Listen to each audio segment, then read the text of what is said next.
অত্যাবশ্যকীয় সার্ভিস ঘোষণার সিদ্ধান্ত সহ সরকারের আদেশের পর আন্দোলন কর্মসূচি প্রত্যাহার করে আজ থেকে কাজে ফিরেছেন জাতীয় রাজস্ব বোর্ড এনবিআর কর্মচারীরা।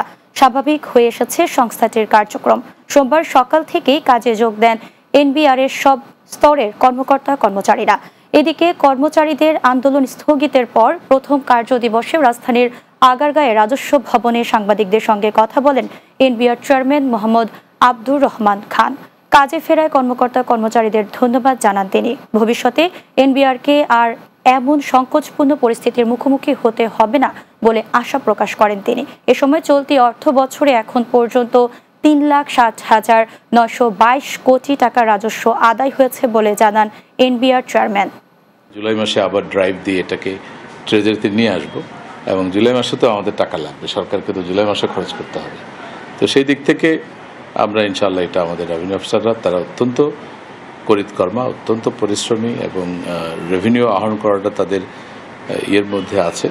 আমরা আশা করি যে ইনশাআল্লাহ একটা আপনারা ভালো জিনিস দেখতে পারবেন।